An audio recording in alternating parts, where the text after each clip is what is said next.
Buenos días a todos. Vamos a dar paso a el primer panel de esta mañana, titulada Evolución y retos de la instrumentación del pop.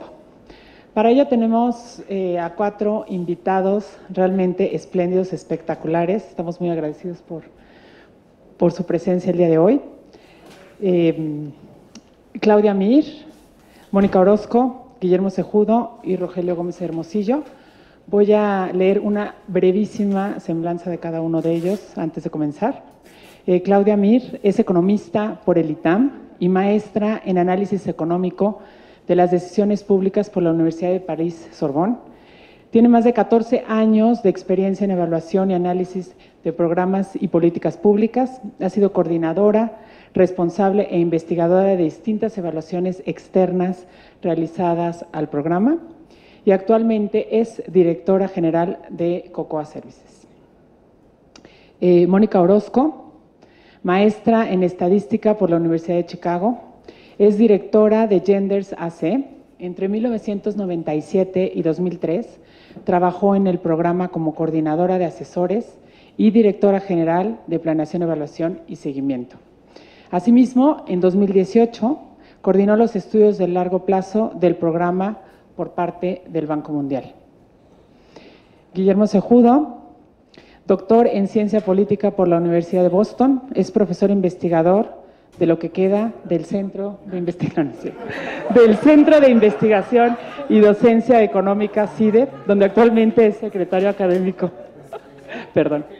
Y Rogelio Gómez Hermosillo, es sociólogo y actualmente coordinador de Acción Ciudadana frente a la Pobreza y consultor para el Banco Mundial, el Banco Interamericano de Desarrollo y otros organismos internacionales.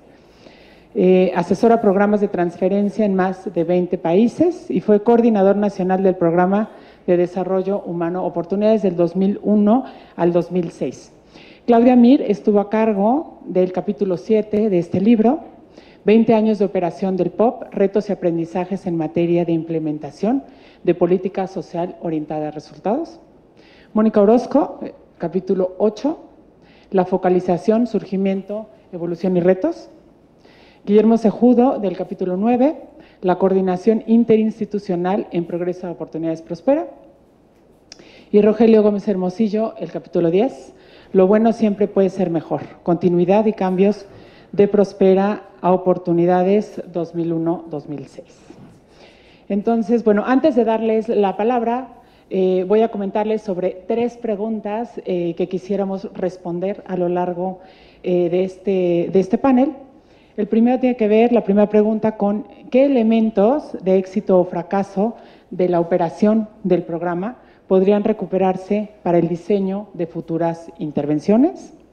La segunda tiene que ver con si sigue siendo válido este paradigma de la focalización en las intervenciones de desarrollo social. Y la tercera pregunta tiene que ver con cuáles son las ventajas y desventajas del esquema de coordinación del POP para la atención de los beneficiarios a través de componentes entregados por distintas instancias gubernamentales con respecto a intervenciones individuales implementadas por una sola instancia responsable. Entonces, bueno, antes de darles la palabra, nada más quisiéramos una reflexión y, como dijo antes Ileana, ¿cuáles son como que los aprendizajes más importantes que pudiéramos resaltar, sobre todo para alimentar o para utilizar como insumos para lo que se está desarrollando ahora desde este nuevo gobierno? Recordar y a lo mejor enfatizar el tema de focalización, el tema de la construcción de un padrón de beneficiarios, el tema de la coordinación, vinculación, etcétera. Entonces, sin más, le voy a dar la palabra a Claudia Mir. Hola, buenos días. Claro. Son 10 minutitos cada uno. Para primero, las 3 preguntas, ¿no? Exacto, para las 3 preguntas. Listo, ok.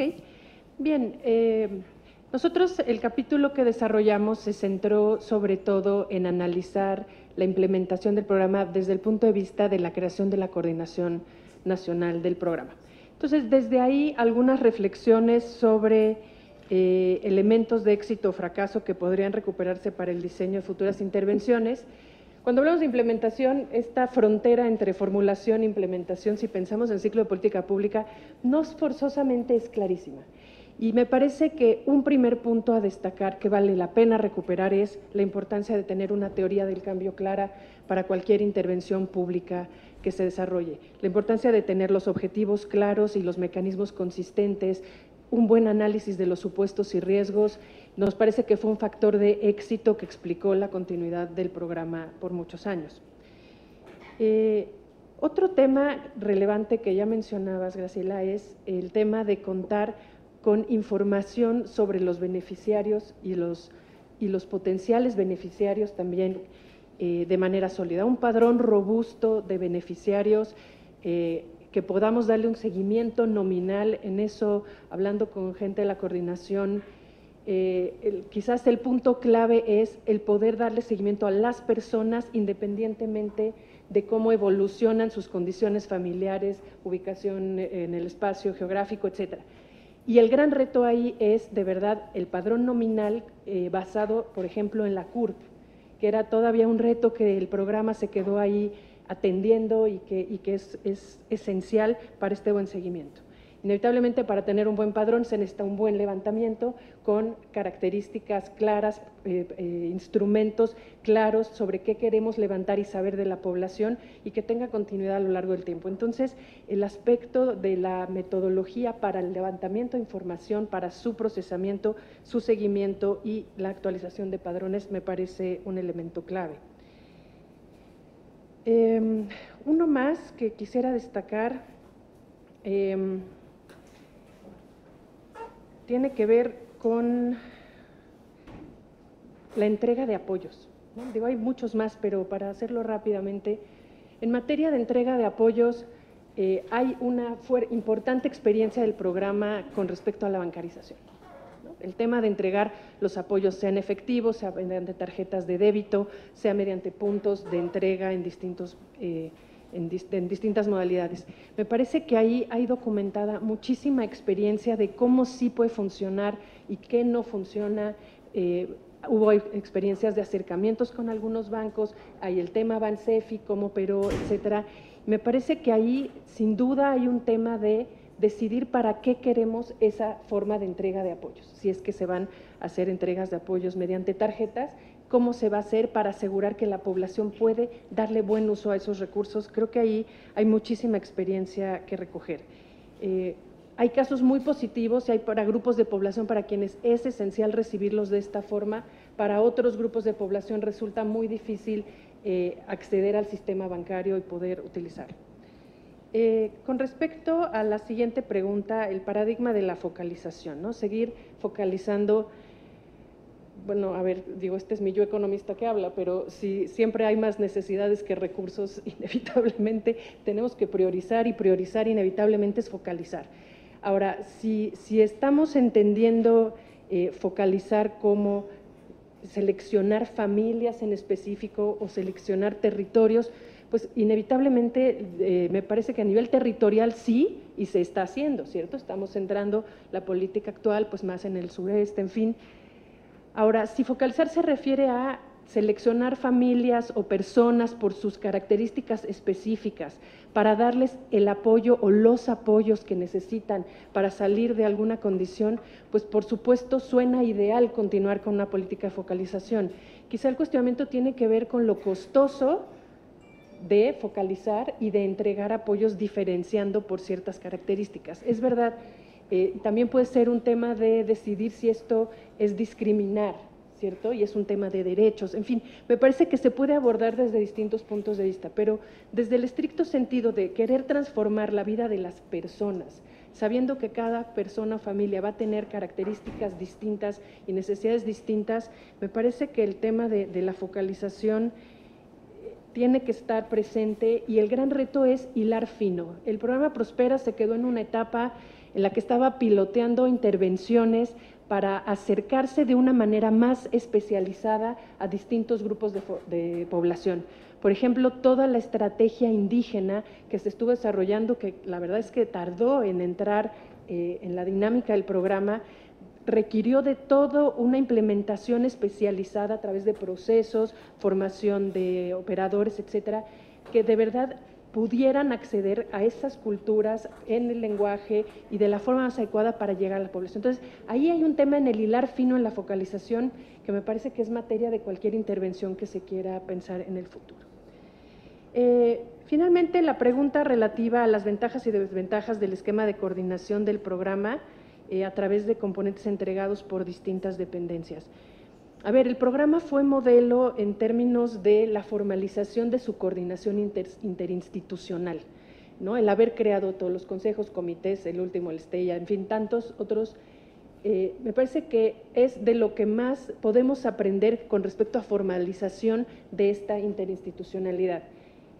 Hay el reto de los presupuestos, cómo coordinamos presupuestos de distintas dependencias, incluso dentro del programa la relación con el sector salud y con el sector educativo eran muy distintas y arrojaban resultados muy distintos, dependiendo de en qué medida uno y otro podía haberse beneficiado también por operar el programa. Para el sector salud era interesante tener a la población próspera en materia de salud preventiva, que era una estrategia también del sector salud. También era presupuesto y era llegar mejor a la población. En el caso del sector educativo era simplemente seguir con su operación normal y tener que registrar las asistencias, etcétera. Entonces, me parece que ahí hay aprendizajes en términos de cómo lograr hacer una convergencia de objetivos interinstitucionales y hay muchos aprendizajes en materia de cómo formalizar esta coordinación. ¿Cuál es la ventaja?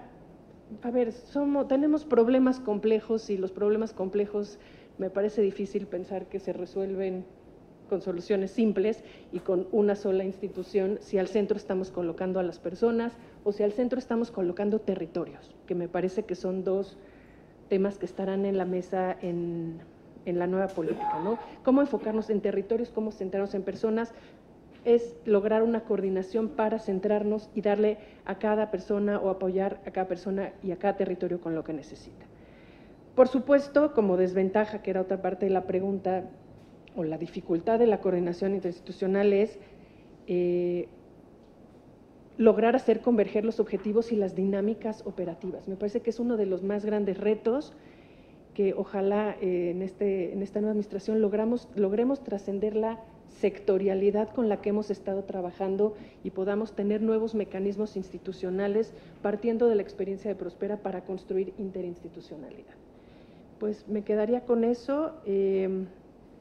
Creo que hay muchísimo documentado y como decía Ileana, toda la información que hay con respecto al sistema de monitoreo, seguimiento y evaluación del programa. El programa, como todos sabemos, nació con eso, sabe qué hizo en cada etapa y lo tiene documentado.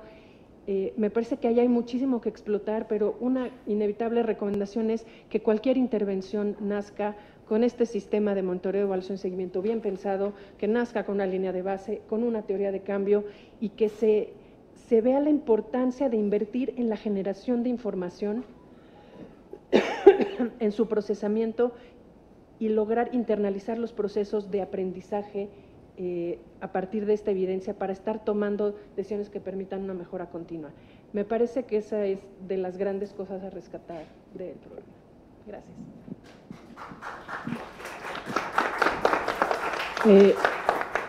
Muchas gracias, Claudia, por tu intervención. Le voy a dar la palabra ahora a Mónica Orozco. Muchas gracias, buenos días. Bueno, respecto de la primera pregunta sobre los elementos de éxito o fracaso de la operación que podrían recuperarse para el diseño, pues ya hemos hablado durante muchos años sobre las virtudes, solamente las voy a mencionar rápidamente y me voy a centrar en una de ellas porque creo que tiene implicaciones importantes para el diseño de política en la actualidad. Entonces, rápidamente nombraría el asunto de la integralidad, me parece que es una cosa muy destacable del programa. El hecho de haber tenido un diseño que identifica los pros y los contras, porque es una cosa que no necesariamente se está haciendo con el diseño de programas nuevos. Tener sistemas de información, la rendición de cuentas y la evaluación. Ahora, me parece que una de las principales virtudes es que sí tenemos, a través de la experiencia con Prospera, un modelo para hacer y evaluar políticas públicas que funcionan para las cosas que fueron diseñadas. O sea, evidentemente el programa no iba a funcionar para lo que no fue diseñado y en eso pues habría que centrar la discusión, ¿no? O sea, más que decir si después de tantos años hemos logrado o no reducir las condiciones de pobreza de la población asociadas a Prospera, habríamos de preguntarnos si desde la perspectiva más amplia del desarrollo hemos hecho lo que se necesitaba como país para lograr que cosas para las que no fue diseñada el programa, como construir condiciones para la inserción de los jóvenes a los mercados laborales, se han estado haciendo o no se han estado haciendo. En ese sentido, yo diría que desde esa perspectiva sí habría que decir que sí hay un fracaso de la política social en términos, y económica en términos de no haber logrado integrar un conjunto de intervenciones que sirvan para encadenar a manera de ciclo de vida y con una perspectiva territorial y también de género estas abatir pues, ¿no? todas estas desigualdades. A mí me parece que hablando justo del diseño y de la integralidad, el hecho de que se hayan reducido más de 20,000 millones de pesos al componente orientado a el desarrollo infantil es una cosa que nos va a costar muchísimo como país. O sea, está la parte de crecimiento y nutrición y está también esta otra parte que se impulsaba de manera importante en el vínculo entre el apoyo alimentario y nutricional con todos los componentes de salud que desde el punto de vista de las mujeres tiene que ver con utilización de métodos anticonceptivos, prevención del embarazo adolescente, salud materna, prenatal y posparto. Y todos esos componentes están hoy desaparecidos y tenemos evidencia sobre eso, pero lo más grave es que no tenemos una propuesta alternativa. O sea, hoy no se ve. El programa tuvo reducciones en absoluto, pero no se ve que esas reducciones se hayan traducido en incrementos al sector salud, por ejemplo, para mejorar la atención básica y preventiva, que es a donde se entraba, y yo creo que eso es una de las cosas que no se pueden dejar de lado.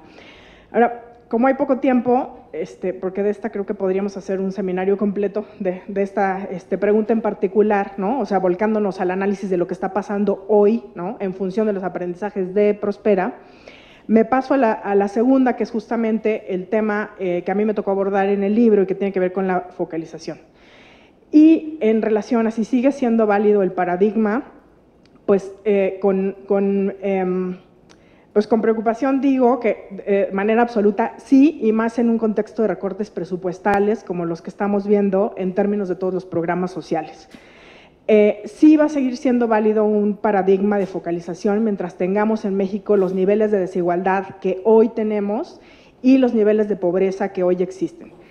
Hacer políticas universales tendría que ser el ideal y el objetivo de este país, pero hoy por hoy ni hay recursos ni hay estrategia para poder alcanzar universalmente a las personas. Y a través de implementar las políticas con mecanismos de focalización es reconocer que las desigualdades son grandes y que las poblaciones en condiciones de pobreza tienen varias características que hacen necesarios los procesos de focalización.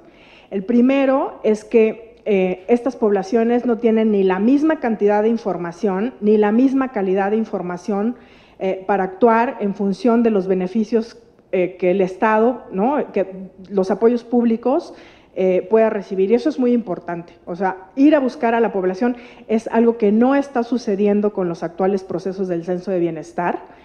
Eso de que no hay 30% de los apoyos, ojalá de verdad que tengamos en algún momento los datos para contrastar exactamente qué 30% de los padrones no están localizados. Y en mi experiencia, no solamente del análisis de información, sino con lo que está sucediendo hoy por hoy en campo, no con este programa nada más, sino con otros, lo que está pasando es que no hay una metodología que permita de verdad alcanzar a todas estas poblaciones que están beneficiarias de los programas, y eso de que no los encuentro es porque posiblemente no los he ido a buscar. Entonces hay que tomar nota de esas cosas, porque una metodología mal diseñada nos va a dejar afuera, ahorita es el 30, pero en otros programas ya fue el 50. Ahora, por último, las ventajas y desventajas del esquema de coordinación del programa, un poco repitiendo pues la idea esta de la integralidad.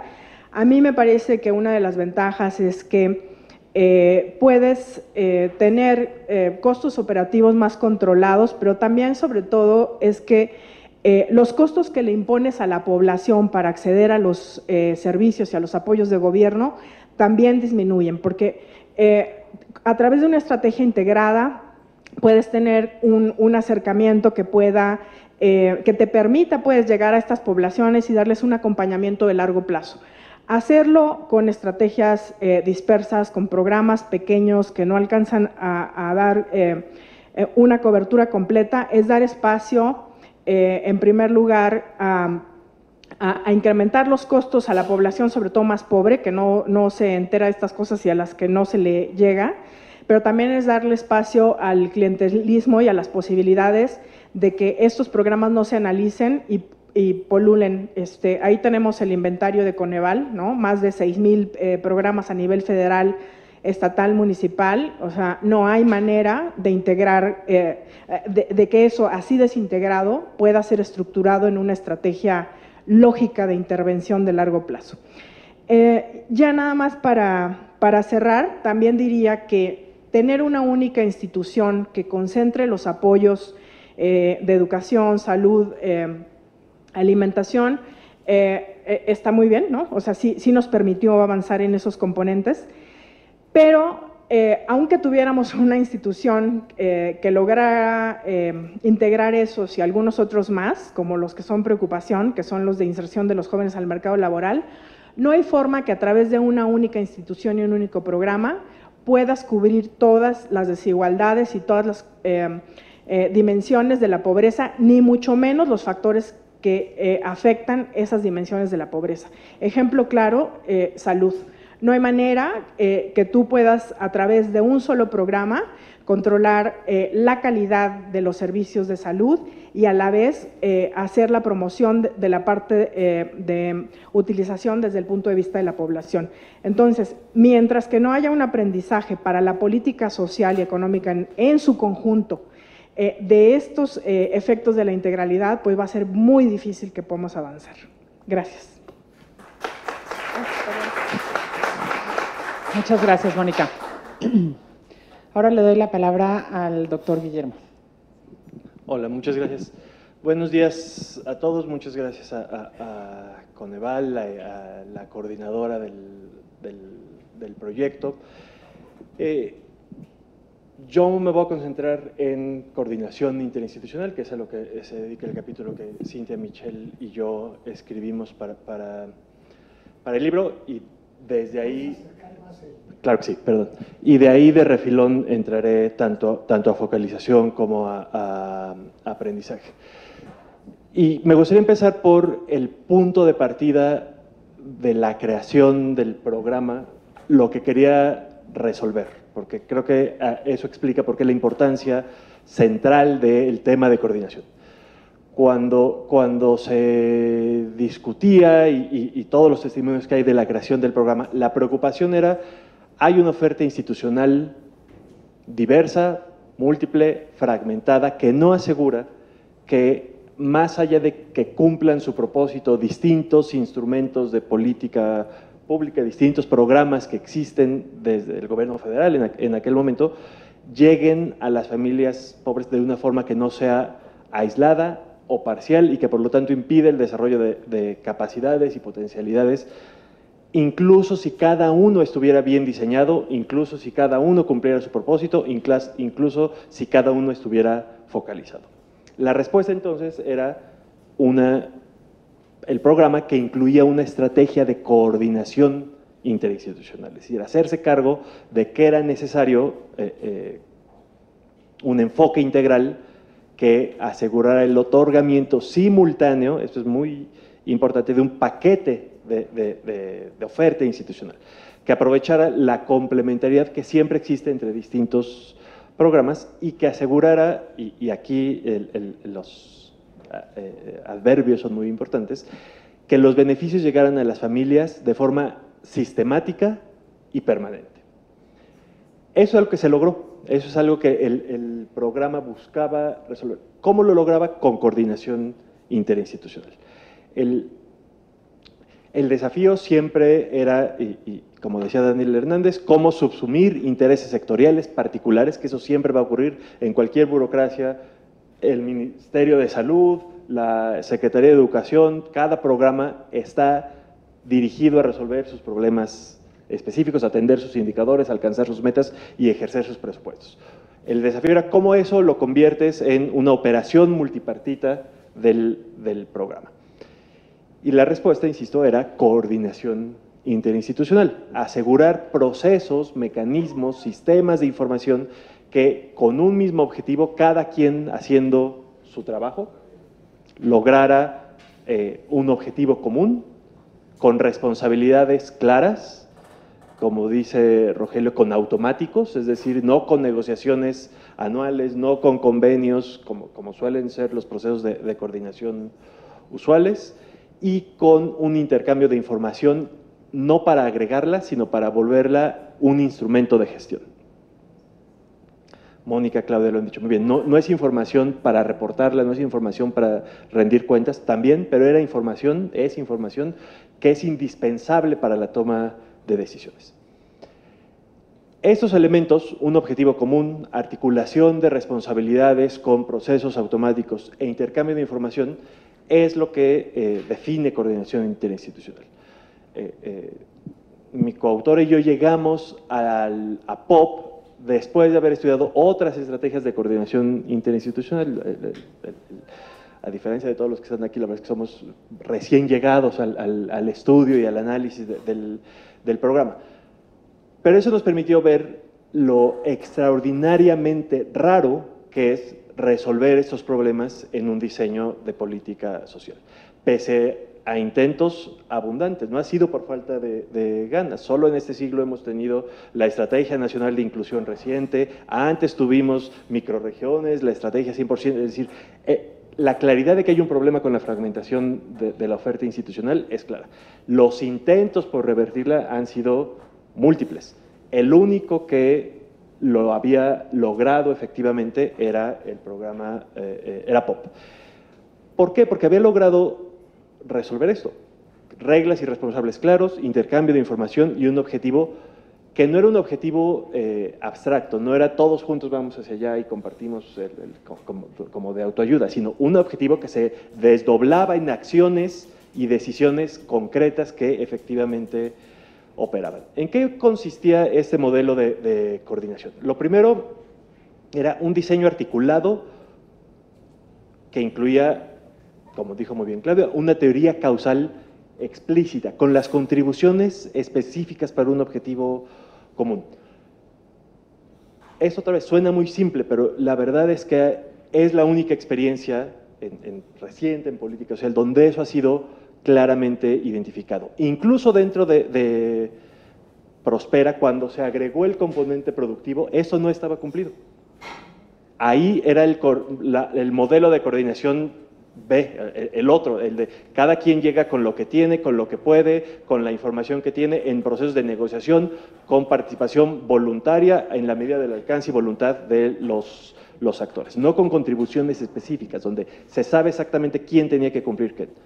Utilizando sí componentes existentes, pero articulados para una operación uniforme, donde otra vez la operación no dependía del alcance efectivo, o a mí solo me alcanza para llegar a unos estados y en otros, sino que era una operación uniforme decidida desde antes, con presupuesto evidentemente asignado para los componentes y un sistema de información para saber cómo todo eso estaba efectivamente operando todo el tiempo.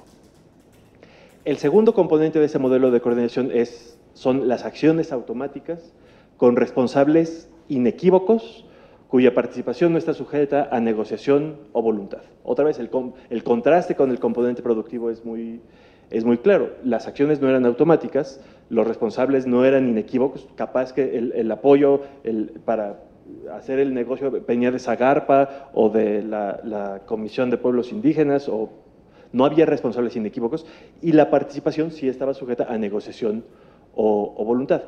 ¿Qué requería esto? Una participación definida ex ante, no sujeta a negociación. Las reglas de operación decían exactamente qué tenía que hacer salud, qué tenía que hacer educación, y eso estaba predeterminado. Y cada componente es responsabilidad de un solo actor.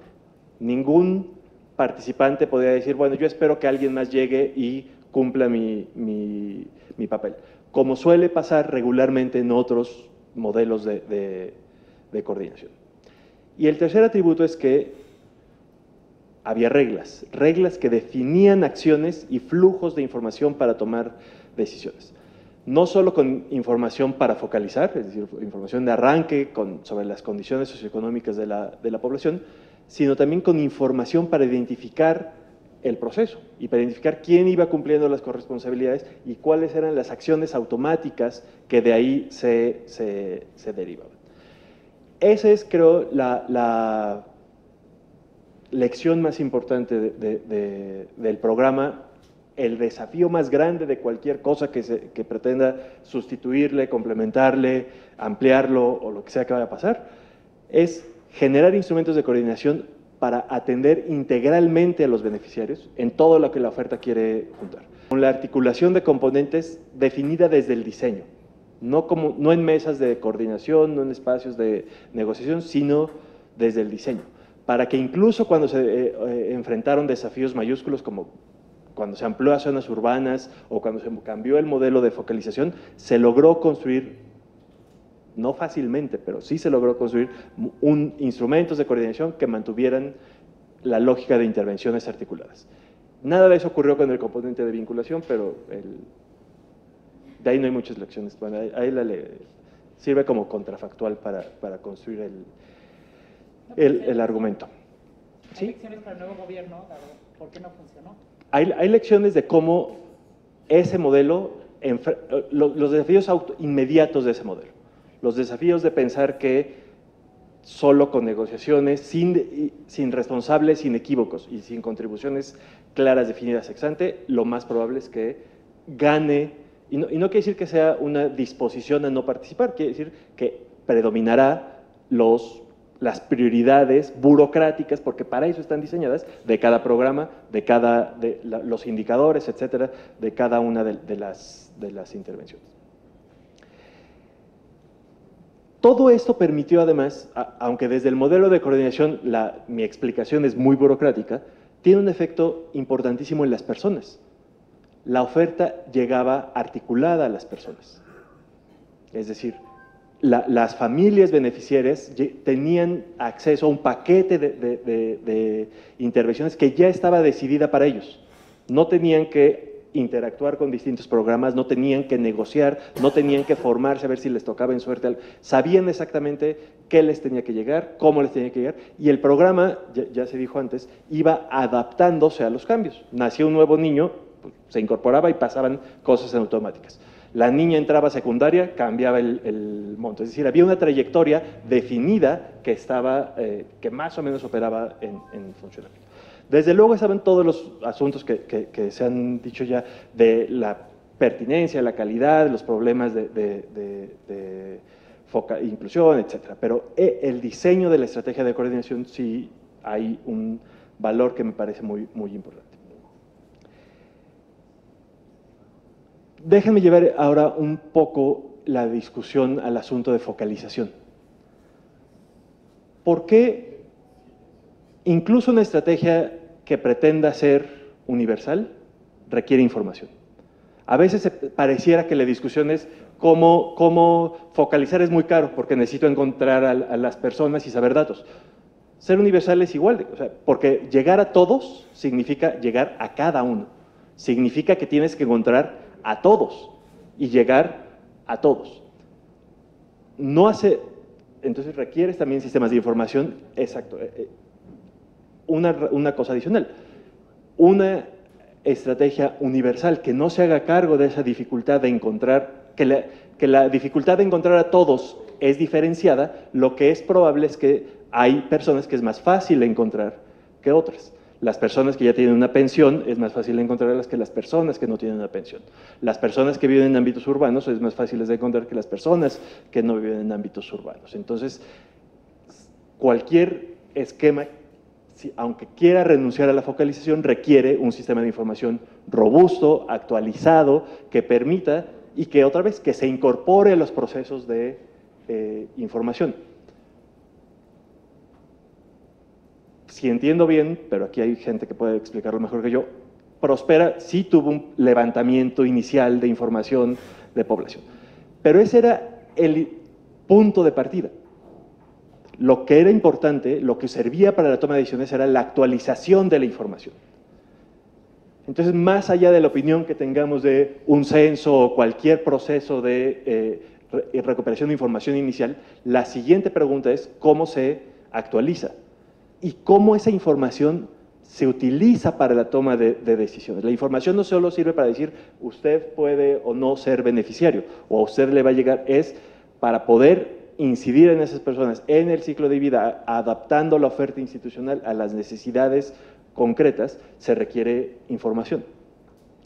¿Cuál es la siguiente lección importante? La coordinación interinstitucional, si el enfoque es, como se ha dicho, mucho y como Coneval ha impulsado, más en la lógica de derechos, la coordinación se vuelve aún más importante.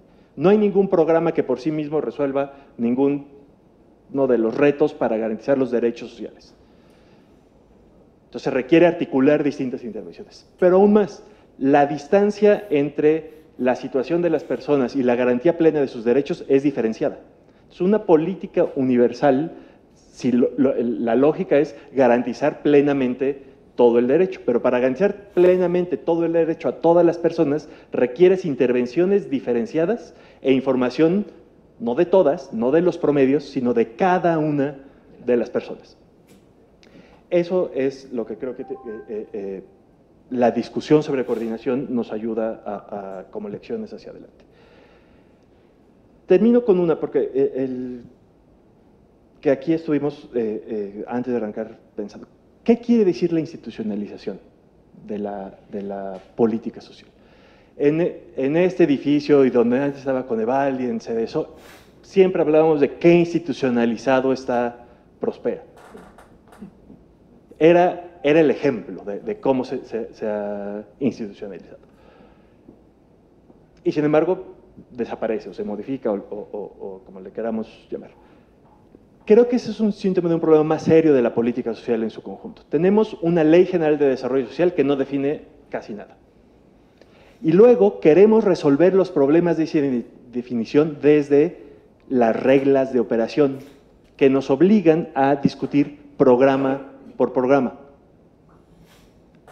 Ese creo que es un problema serio porque entonces los avances y las cosas buenas y las malas también quedan en reglas de operación donde discutimos programa por programa.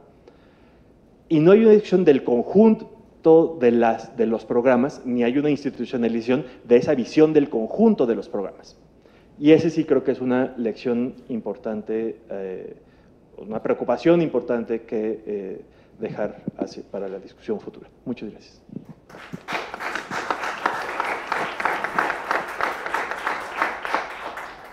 Muchas gracias, Guillermo. Ahora le doy la palabra a Rogelio Gómez Hermosillo.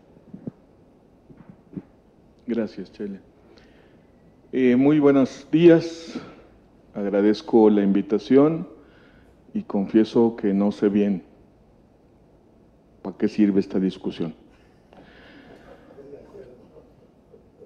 Concuerdo, no me malentiendan con lo que dijo Ileana, el conocimiento es útil y siempre será importante saber, entender, te hagan caso o no.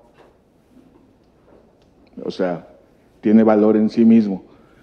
Pero a mí me disculpan, yo soy practitioner, yo soy activista, soy lobbyista, o sea, no me dedico al conocimiento, aunque lo valoro mucho, y yo vengo como más en ánimo de funeral. Entonces, ayer lo traté de escribir pausadamente, moderadamente. Ahí está mi pensamiento frío. Ahorita no estoy frío, me siento muy nervioso. Me da mucho gusto verlos, oigo los temas y digo, ¿y de qué estamos hablando? Un poco esto de, ¿pero qué le dirías al nuevo gobierno? No, pues le puedo decir varias cosas el día que quieran, pero si les sirve, no para que me hagan caso, pero siquiera para que escuchen, pero nadie nos está escuchando, creo. Espero equivocarme, a lo mejor es mi ánimo de funeral, no se preocupen y discúlpenme.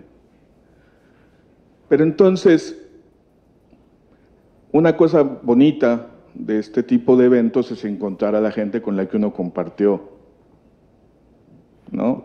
Vida común, y entonces eso es el ánimo con el que vengo, encontrarme con ustedes. Es un honor estar en esta mesa y tener esta audiencia, pero pues para decirles, pues ojalá entendamos qué pasó para que llegáramos aquí. No va a haber una explicación y que nos vamos a poner de acuerdo, pero no tenía la fuerza institucional, pero no tenía el leverage, y mi hipótesis es, permitimos su descomposición en el último periodo y nos quedamos calladitos. Y de ahí viene el costo. Es mi hipótesis, no es la única, quizá no es toda la carga, pero la forma en que se descompuso, la forma en que ustedes hablan de Prospera, no refleja lo que yo sé que pasó ahí. Se usó el dinero para operativos políticos. El clientelismo estuvo a todo lo que dio. A lo mejor me equivoco, no tengo la evidencia ni la estadística porque nadie la levanta, pues, y sería muy difícil levantarla. Pero no es anecdótico, yo sí sé diferenciar entre, ahí dicen que, y patrones más generalizados y más sistemáticos, me parece que sí lo hubo. Entonces, no creo que haya sido solo eso, por supuesto, pero pues pesó, y al final, decisiones como se están tomando, así pasa. Bueno, discúlpenme, digo 3 cosas sobre las lecciones para que quede constancia que de algo sí sé. Miren, el diseño de focalizar hogares, de tener intervenciones articuladas, alineadas a ciclo de vida, y de poner las transferencias alineadas a eso, eso es el modelo. Y eso funciona. Y está funcionando en muchos países, y en la mayoría de los países les cuesta trabajo, porque ningún país ha resuelto cómo es la institucionalidad que puede hacer que salud y educación atiendan a los pobres.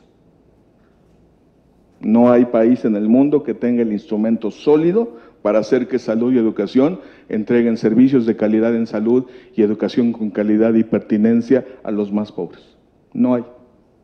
Entonces, los programas tratan de empujar la demanda, de colocar al cliente en la puerta o adentro del centro de salud o adentro del aula, pero lo que ya pasa ahí está fuera de cualquier posibilidad, aun cuando los programas son coordinados desde las presidencias o ministerios de presidencia, ni siquiera sectorial. Ni aún en esos escenarios logran, porque salud y educación, que son universales. Entonces no tienen por qué atender a los pobres de manera especial. Y ciertamente tienen retos muy complicados epidemiológicos de calidad educativa. No quiero minimizar y decir que son malos. La lógica en la que están, pues es otra, pues. Entonces, ese diseño sí tuvo muchas virtudes, pero tenía esa debilidad que no es de México, no es de Progresa, sino que es muy complejo.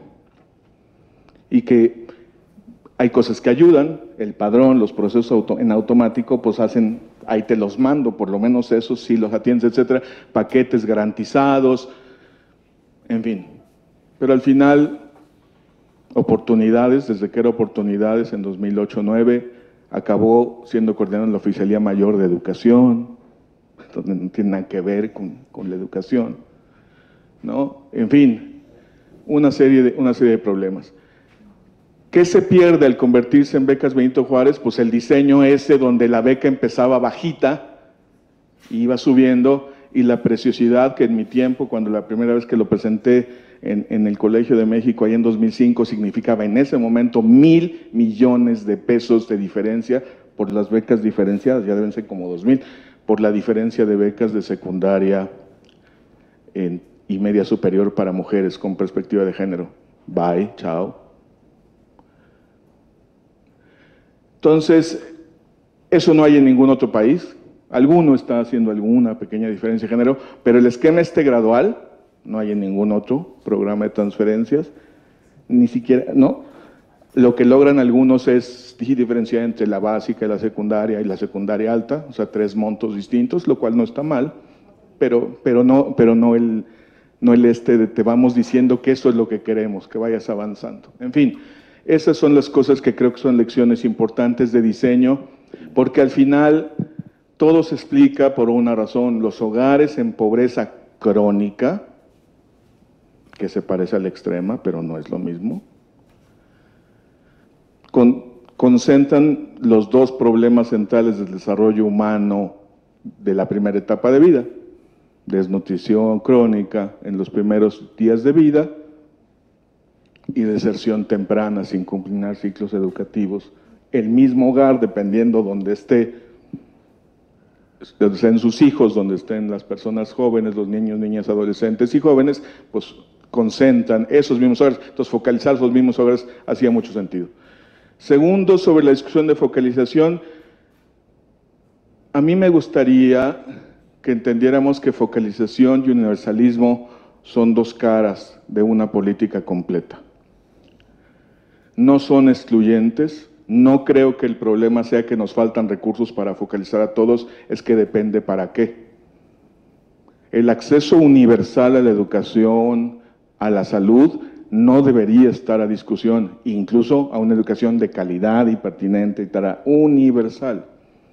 Lo que pasa es que hay sectores de población que tienen obstáculos y barreras específicas para ejercer ese derecho, y a esos hay que romperles esas barreras, porque no basta que esté la escuela o el centro de salud para que se ejerce ese derecho. Para eso eran las transferencias. Entonces era complementaria. Y déjenme decirles algo: en un estudio que acabamos de hacer para la CNDH sobre pobreza y derechos humanos, lanzamos una hipótesis que les dejo ahí. La Constitución dice en su artículo 1, a partir de 2011, que toda autoridad, de los 3 órdenes de gobierno y todo Dios, por los 3 poderes, ¿verdad?, está obligada a garantizar, respetar, proteger y promover los derechos humanos de la Constitución y de los tratados internacionales de los que México forma parte. Por lo tanto, toda la normatividad de derechos universal, pues, el PIDES, el Protocolo de San Salvador, en fin. Mi hipótesis es que garantizar y respetar se hace con accesos universales, servicios universales que se garanticen y se respeten para todos, y proteger y promover se hace para quienes tienen barreras específicas. En acciones de derechos humanos clásicas, de tortura, de detenciones, se le llama mecanismos tutelares, mecanismos cautelares. Se aplican a personas. Esto es, ¿no?, esto es masivo, dado los tamaños, pero es esa misma cosa. Los programas focalizados son mecanismos cautelares para tutelar derechos universales, pensando en código de derechos humanos. Yo no soy abogado, pero acabo de hacer ese estudio sobre derechos humanos y aprendí eso. Y quiero proponerlo porque es lo único que nos puede ayudar, porque ahí sí estamos obligados todos. No es si el gobierno nuevo quiere. Es el mandato del artículo 1 de la Constitución. Que lo haga caso o no, pues eso es otro tema. Pero no es optativo. El enfoque de derechos y toda la mecánica, los estándares, todas las normas que están asociados a ello, sobre todo en derechos económicos y sociales, culturales, ambientales, etcétera, pero lo nuestro es económicos y sociales, es vigente para México, y toda autoridad, el presidente, los gobernadores, todo el mundo están obligados a garantizar, respetar, proteger y promover. Y ahí, en ese binomio, me parece que se articulan las 2 cosas. Yo así preferiría enfocarlo. Y el esquema de coordinación ya lo explicó muy bien Guillermo, no abundo, me gusta mucho cómo lo explica, y nada más que nos entendamos. La coordinación nacional del programa no tiene atribuciones sobre la prestación de servicios de salud y educación. Entonces la virtud era, los ponemos en la puerta y los tienen que atender sin negociación alguna, porque obviamente no era un sueño lo que se pedía, se partió de cuáles eran los paquetes que tenía salud, se sabe cómo es el sistema educativo y entonces lo pones en su propio, perdónenme la palabra, en su propio track, en su propio sistema, en su propio modus operandi. Así funciona, entonces lo que haces es poner al cliente ahí. Pero la calidad, pues ya, el resultado, y entonces la simulación a la que se llegó en salud, pues ya es, no daba nada. Entonces el costo que estamos pagando es, pues quítenlo, si no sirve para nada, quítenlo, nada más hacen ir a las mujeres a nada. Pues sí, si nada más es ir a hacer a las mujeres a nada,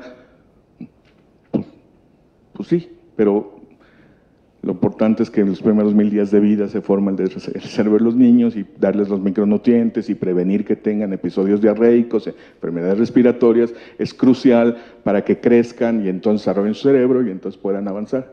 Para eso era lo que había que arreglar, se podían haber calibrado las transferencias, se podía haber mejorado mucho la focalización y la cobertura. Nos vemos cuando se vuelvan a tomar decisiones. Muchas gracias.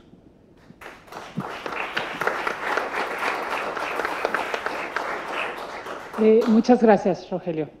Bueno, pues un poco lo que nos toca aquí desde Coneval, como nuestro lema lo dice, lo que se mide se puede mejorar, es justamente extraer la evidencia de lo que funciona y de lo que no funciona para justamente fomentar estas buenas prácticas, y es mucho de lo que nos trae hoy, el día de hoy. Estamos, muchos de nosotros, tristes por este cambio tan profundo que ha ocurrido con este programa, pero lo que nos toca es, bueno, de todo lo que aprendimos durante estos 20 años, ¿qué podemos recoger para recomendarle a este nuevo gobierno? Y quiero retomar 3 cuestiones que me parecen fundamentales a la luz de lo que hemos estado viendo en los últimos meses. El valor de la información, la construcción de estos censos o de estos padrones. Muchos de los que estamos aquí, y sobre todo las 4 personas que están sentadas en este panel, tienen mucha experiencia en torno a este tema. Entonces quisiera preguntarles si nos pudieran abundar un poco más acerca de justamente cómo debe de ser esta construcción de estos censos, ¿no? Aparentemente estos censos se pueden levantar muy fácilmente, ya lo hicieron servidores de la nación, gente a lo mejor que no está perfectamente entrenada para hacerlo, y la pregunta es, ¿qué aprendimos en estos 20 años acerca de este valor de la información? ¿Cómo debe recolectarse? ¿Cómo debe actualizarse? ¿Y por qué es importante hacer esto, sobre todo para la entrega de los servicios de los programas en general? En términos de la construcción de un padrón, yo no sé qué ha pasado con el padrón que teníamos antes, pero se están construyendo estos nuevos padrones. Debe de ser uno solo. ¿Quién lo debe de construir y qué características debería de tener?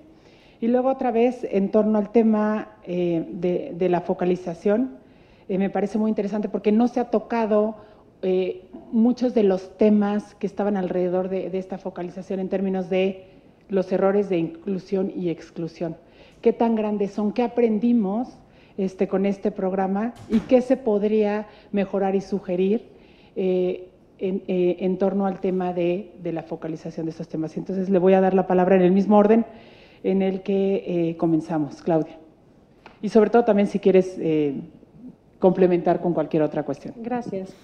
A ver, en términos de información, me meto ahí, y también algo que comentaba Rogelio, que tiene que ver con qué fue pasando en la implementación con el personal que opera el programa, que opera un programa, y lo retomo por los siervos de la nación que está haciendo el levantamiento, en fin, ¿no?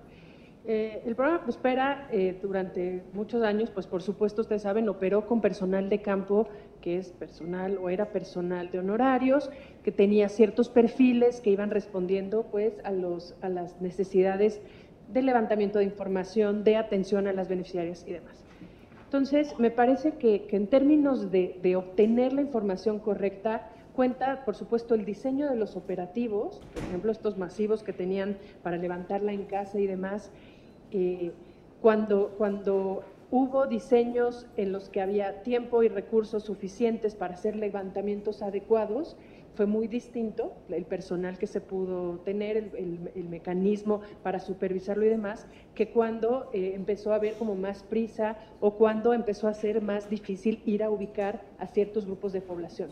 Quizás en el tema de los masivos, en una primera etapa funcionaba muy bien, y después ir a buscar población específica se fue complicando. Y en ese sentido, me parece que un tema clave para tener buena información tiene que ver con contar con los operadores adecuados, con los perfiles adecuados para levantar esa información y también para atender a la población en su conjunto. Estos temas de errores de inclusión y errores de exclusión me parece que tienen que ver con el diseño de los procesos, por un lado, pero también con la implementación de los mismos. Al programa ya la ultimísima etapa que empezaron a tener este gran reto de ir a buscar personas. ¿Se acuerdan que en la última etapa el programa ya podía atender, o sea, en atención ciudadana, recibir solicitudes de incorporación al programa? A diferencia de antes, que más bien eran los masivos y se iba ubicando por regiones geográficas, localidades, etcétera. Este último reto que ellos tenían de ir a ver a una persona o a un grupo de personas, una población, para ver si eran o no susceptibles de tener un programa, era totalmente en contra de la lógica masiva, pues, de recabar información. Y si estamos hablando de la importancia de ver por persona las características y lo que se necesita, por supuesto, la forma de abordar y de obtener la información tiene que ser personalizada y distinta y tiene otras implicaciones. Se requiere de especialización para ello y no basta con ir a recabar la información, sabremos ya cómo va quedando el censo, etcétera, es con qué sistemas, con qué tan robustos, qué filtros para hacer la limpieza de la información, cómo se va a poder o no regresar con la población para actualizar, etcétera. Me parece que son temas que están por verse, no sabemos cómo van a ser, y que del programa hay mucho que aprender, de todo lo que el área de padrones ha documentado, etcétera, y de todos los procesos operativos. Entonces, ¿qué te digo? O sea, me parece que hay ahí todavía todo el reto de garantizar la calidad de la información. Ese es, creo que, el central, y es diseño, es implementación, es supervisión y es evaluación de esos procesos constantemente. Es una actividad transversal a toda política pública, si va a haber un solo padrón o varios, no importa, me parece que el ciclo de la información se tiene que cuidar y se tiene que cumplir. Para esto, el ciclo de la información arranca por una demanda de información. ¿Qué quiero saber y para qué voy a usar la información? Para eso tendríamos que tener objetivos claros de diversas políticas, si es que se quiere hacer un solo levantamiento o programas, para poder hacer una colecta consistente de datos, después transformar eso en la información que necesitamos por los medios y fuentes que se ha requerido, y luego asegurarnos que se usa en el proceso de toma de decisiones para tomar las decisiones que se previó desde el principio, informar con esto. Entonces, me parece que el gran reto es tener una política de generación de información que tenga todo un ciclo completo que garantice la calidad de la misma, ¿no? Y la experiencia de POP da mucho. Muchas gracias, Claudia. Mónica. Sí. Bueno, yo respecto de los padrones, creo que hay un aprendizaje pues muy sólido a partir de la experiencia del POP. Fue uno de los primeros programas que integró con una metodología y sistemáticamente un sistema de información relativo al padrón. Y ahí me parece que pues no solamente hay cosas que aprender, pero creo que lo que hay que señalar es que sí estamos en un momento en el que este proceso de integración de los padrones no tiene transparencia y eso hay que empujarlo. Hay por ahí una solicitud de acceso a la información basada en la ley de transparencia que se hace a la Secretaría de Bienestar y en donde la Secretaría de Bienestar responde que no conoce la metodología, que no tiene ningún documento que lo sustente, que no puede proporcionar la cédula y que no tiene todos los hilos pues, en la mano para responder a quien pide los datos. Eso me parece gravísimo porque si la Secretaría de Bienestar, que es quien está entregando los recursos, no tiene esa información, pues ¿qué se espera un ciudadano común y corriente? ¿Qué se espera el sector académico? Respecto de esa solicitud de información, hay un recurso de revisión y un dictamen para que la Secretaría de Bienestar proporcione la información y haga las consultas en sus propias delegaciones. En la respuesta, la Secretaría refiere a los solicitantes a la Presidencia de la República. Y a mí me parece súper grave que los programas estén entregando recursos sobre un padrón el cual no es auditable y sobre el cual no tienen conocimiento de cómo se conformó. Entonces, eso se tiene que componer, o sea, no podemos quedarnos con que si el censo sirve o no sirve, si era mejor el otro, si la metodología, o sea, eso se tiene que componer, no se puede seguir así para adelante. Y bueno, pues hay muchos aprendizajes en este programa en particular y había muchos aprendizajes también en las áreas de integración de los padrones de beneficiarios. Entonces, pues eso sí se tiene que retomar, o sea, sí tiene que haber una petición en concreto y una actitud de la Secretaría de Bienestar y del resto de las dependencias que están entregando dinero, porque esto lleva no solamente es una cosa de que hagamos bien el padrón, es una cosa de responsabilidad en el uso de recursos y de potenciales desvíos, así nomás, entonces hay que hacerlo.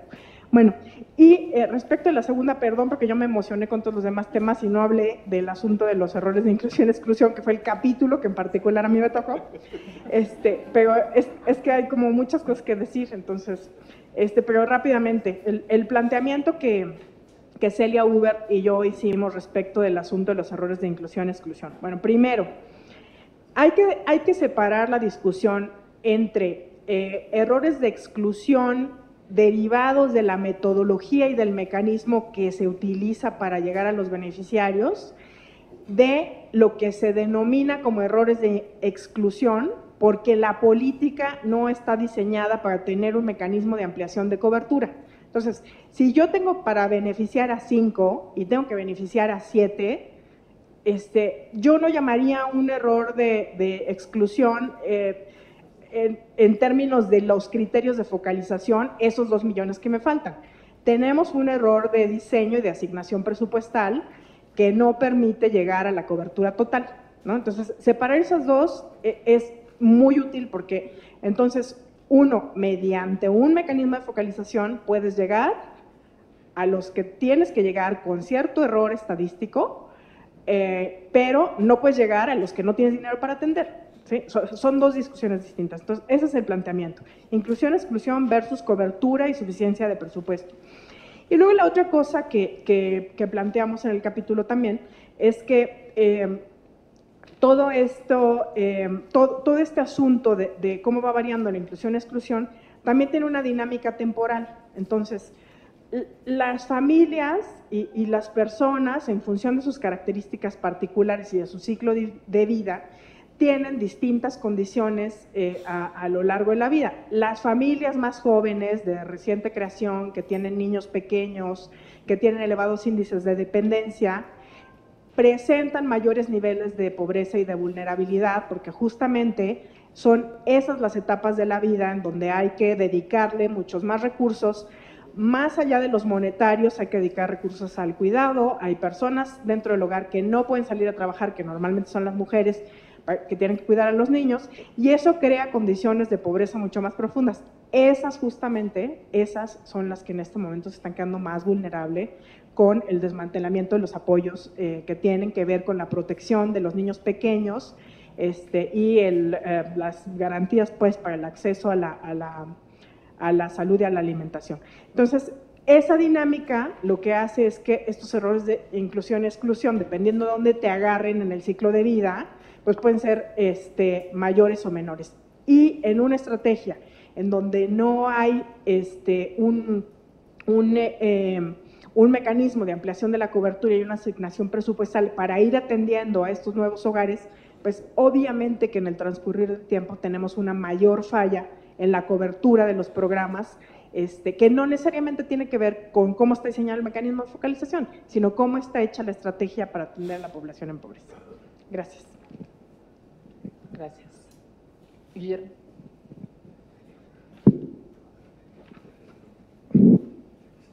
Hay muy pocas formas de hacer bien las cosas y hay muchas formas de hacerlas mal. Yo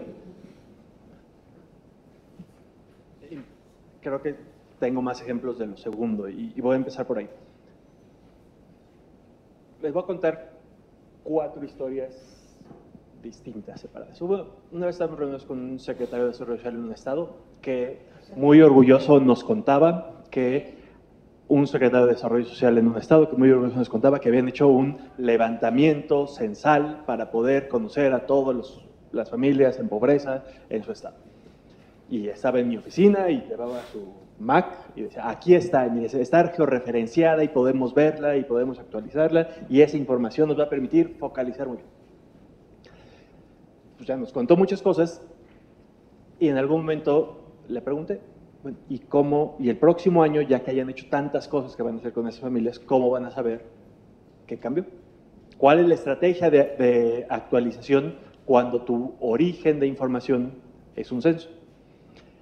Y lo que, bueno, yo ya no voy a estar, pero pues, probablemente se puede hacer un nuevo censo para mantener actualizada esa información.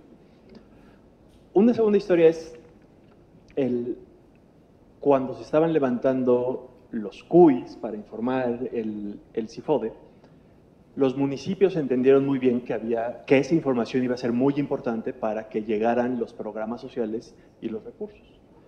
Y entonces los municipios generosamente apoyaban a los levantadores con yo pongo dinero o yo pongo a mis funcionarios a levantarlo o pongo una mesa en el kiosco, en la plaza principal para que la gente venga y anótese porque aquí están levantando la información. Los incentivos administrativos y políticos son clarísimos. Y los incentivos de quien está levantando la información en el terreno cuando parece que lo que importa es tener a mucha gente y no la información correcta, coincidía con eso. Eso complicó muchísimo la confiabilidad de la información recaudada ahí y luego hizo que cuando se tuvieran que limpiar los padrones, pues se tuviera que descartar mucha de esa información. Con la Cruzada Nacional contra el Hambre se generaba información sobre la llegada. Y como se generaba esa información era que en una mesa, cuando llegaban los responsables de las distintas intervenciones, llegaban con una USB, con Exceles que se compartían, se agregaban y entonces la información de los beneficiarios era el agregado de registros administrativos separados que simplemente se convertía en eso, el supuesto listado de personas que habían sido beneficiarias. Y durante mucho tiempo hemos creído que el padrón es algo que se construye al final y es para rendir cuentas, ya lo decía antes. ¿Qué hizo muy bien POP y qué es muy raro en el uso de información y qué creo que es una lección importantísima para lo que se está haciendo ahora en términos de levantamiento de información? La conexión con los registros administrativos. Es decir, el padrón es un derivado de los registros administrativos, no es un levantamiento. El levantamiento puede ser el origen, pero no es y el propósito no es tener una lista de cosas para hacerlas públicas y colgarlas en el portal de transparencia, es algo que está articulado con la toma de decisiones. Y muchas veces, Rogelio lo decía muy bien, en el track de funcionamiento normal de las instituciones se generaba la información. Idealmente, las secretarías de educación de los estados mandaban la información de lo que ya tenían, no era generar nueva información. Los formatos, el S1 y el E1, los formatos que capturaban información era simplemente para interactuar con los registros administrativos de las dependencias. Ese creo que es un desafío no solo de lo que sustituye a Prospera, no solo de la política social. Creo que si hay una pata coja de la burocracia mexicana es la calidad de los registros administrativos para tomar decisiones. El que puedan desaparecer sistemas informáticos complejísimos que han costado millones de un año a otro por razones de la nueva administración o de la administración previa que se lleva en su Mac los padrones o que no están con la estructura de las bases de datos para que sea útil para que otros la utilicen, es un problema serio.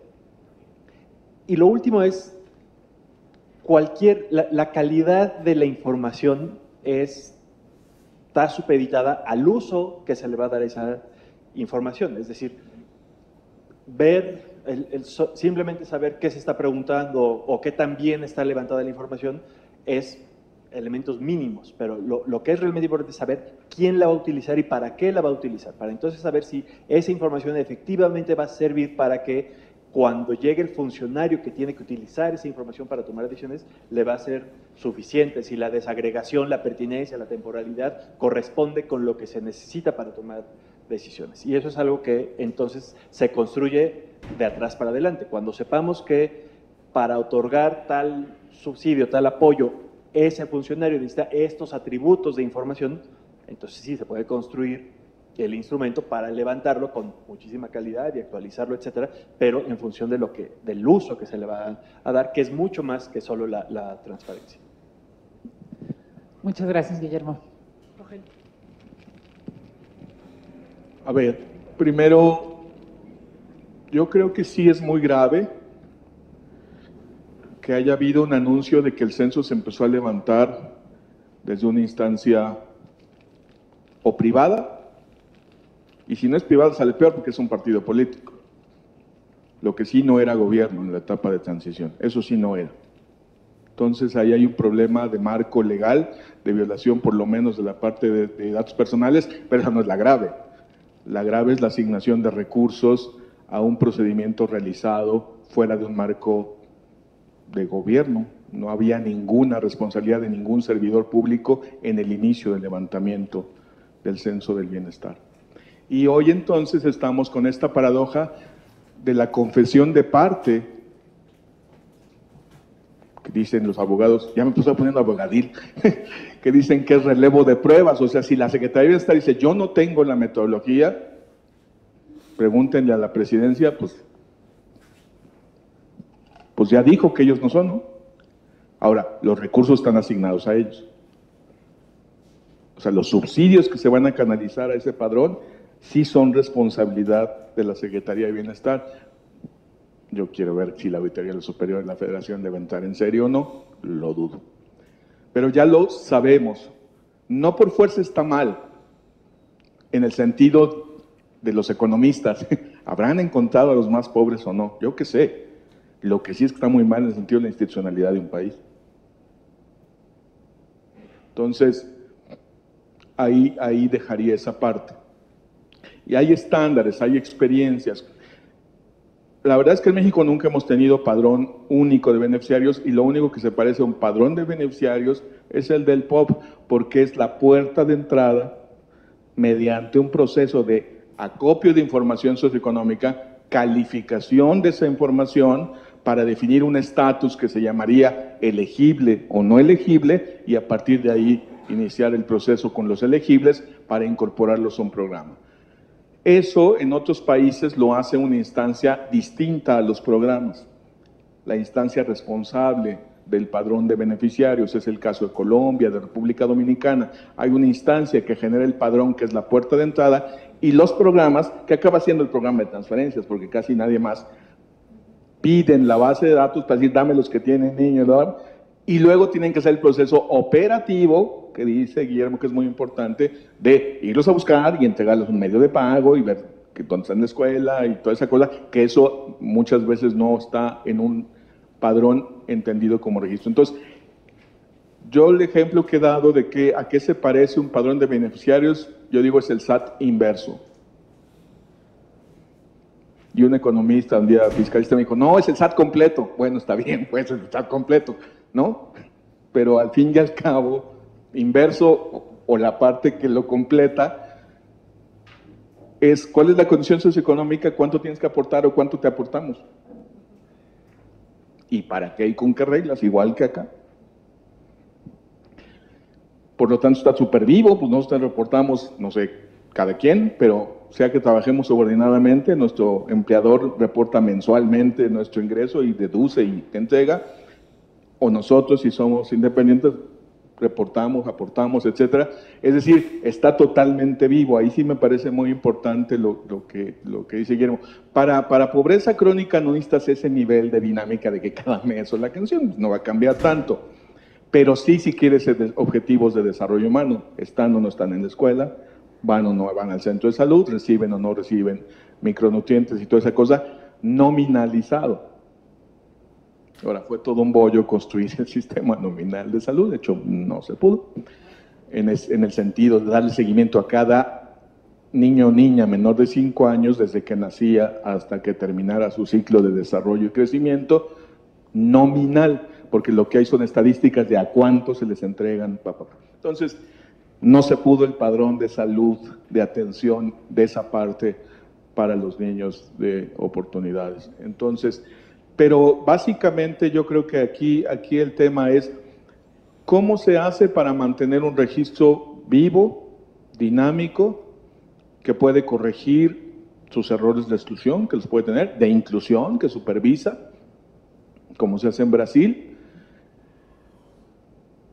y que tiene un mecanismo de gobernanza que le da confianza a la sociedad de que la parte inversa del SAT, es decir, toda la parte de nuestros impuestos que se recanaliza hacia la población por alguna razón redistributiva, social, etcétera, es transparente y hace sentido. No bastan las evaluaciones, sino es porque son millones y millones de hogares. Entonces, se requiere, según yo, una institucionalidad con gobernanza, con supervisión, con participación y con muchos mecanismos para que el nivel más básico de gobierno, los municipios, claro que muchos no podrían, pero habría que ver cómo se hace eso, tengan una participación, yo les pondría a registrar, pero si no, por lo menos a poder alimentar de alguna manera y tener procesos ágiles para atender población, porque tiene que estar vivo.